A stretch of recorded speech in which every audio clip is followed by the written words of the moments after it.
Estudando o Livro dos Espíritos com Allan Kardec.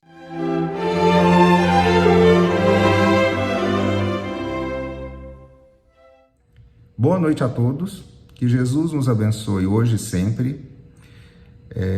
Vamos conversar nessa noite sobre a questão 133 do Livro dos Espíritos, que está lá na parte 2ª do Mundo Espírita ou Mundo dos Espíritos, capítulo 2, da encarnação dos espíritos. Objetivo da encarnação.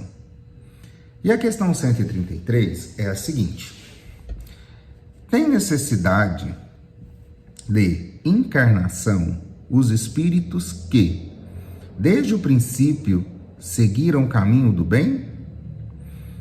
E aí, os espíritos responderam para Kardec o seguinte: todos são criados simples e ignorantes e se instruem nas lutas e tribulações da vida corporal. Deus, que é justo, não podia fazer felizes a uns sem fadigas e trabalho, ou que não tivessem mérito. E aí, houve uma nova pergunta dentro dessa mesma questão, que foi a seguinte: mas então, de que serve aos espíritos terem seguido o caminho do bem, se isso não os isenta dos sofrimentos da vida corporal? E aí os espíritos responderam: chegam mais depressa ao fim, demais as aflições da vida, que são muitas vezes a consequência da imperfeição do espírito. Quanto menos imperfeições, tanto menos tormentos. Aquele que não é invejoso, ciumento e nem ambicioso, não sofrerá as torturas que se originam desse defeito. E aí, Miramês traz um comentário, né? Ele comenta sobre essa questão e diz o seguinte: se as vidas sucessivas obedecem a uma lei universal, como não passar por elas? São caminhos determinados por Deus a serem trilhados por tudo que Ele mesmo criou. Querer saber o porquê da decisão divina é perda de tempo. O Senhor fez o que é mais acertado. E Ele não pode e nem precisa da opinião de ninguém, porque Ele é Deus. O espírito sábio é aquele que procura descobrir as suas leis e segui-las, porque são imutáveis. A alma obediente está sempre bem consigo mesma, por atender à vontade soberana. Mais uma vez repetimos: todos foram criados simples e ignorantes, e se instruem passando por todas as tribulações inerentes a todos os espíritos. De outra forma, não aprenderemos as lições da vida, como também não despertaremos do sono da ignorância. Quem não descobre a vontade de Deus não pode viver bem. O Senhor criou o trabalho para todos nós, e quem não aceita a filosofia do labor em todos os seus aspectos não pode viver bem com a sua consciência, instrumento divino pelo qual Deus nos fala. Quem não entende a necessidade de amar a Deus e ao próximo vive atribulado, até compreender que fomos criados pelo amor e para amar.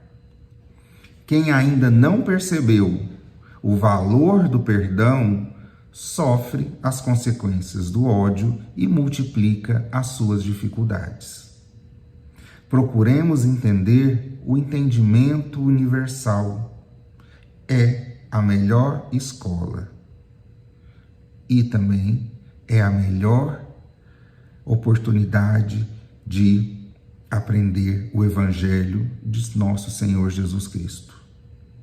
Quem se exercita no bem, capacita-se e passa a identificar a bondade nas coisas mais simples da natureza. Quem ajuda aos que sofrem, sente-se bastante forte para suportar o peso das próprias necessidades. Quem ama, sente-se amado por satisfazer-se com o amor que distribui. Se a justiça dos céus não falha, nada que as suas leis anunciam pode falhar, porque Deus é sabedoria absoluta. Os espíritos devem se esforçar em tudo o que lhe diz respeito, principalmente ao crescimento espiritual. O mérito está nisso, de cada um fazer o que lhe cabe, sem esquecer a humildade no que aprende e no que pode ensinar aos outros, sem esquecer quando se depara com grandes sofrimentos. Eles são prenúncios de breve reestabelecimento. As provações são naturais em todo o mundo. Se por acaso Deus tirasse todas as dores da terra, como pretendem os homens, e se tivesse esse mundo em suas mãos, a humanidade voltaria às cavernas dentro de pouco tempo. Na fase evolutiva em que se encontra a coletividade, não pode existir plena felicidade, dado ao mau uso que o homem poderia fazer dos recursos que Deus lhe emprestou. A doença constitui um freio, bem como favorece a expansão dos bons sentimentos moradores no coração. O Cristo abriu as portas para o entendimento, de sorte a educar as criaturas. E elas, educadas, poderão usar todos os valores e todas as forças, por saberem como devem usar. A reencarnação é o melhor caminho para nos instruir e educar, de modo a sabermos viver no céu, obedecendo às leis naturais da vida, que sempre nos dão mais vida. Com isso, meus irmãos, nós encerramos o comentário do Evangelho, o comentário do Livro dos Espíritos, da questão 133, do mundo espírita ou do mundo dos espíritos. Sendo assim, fiquem todos com Deus e que Jesus nos abençoe, hoje e sempre.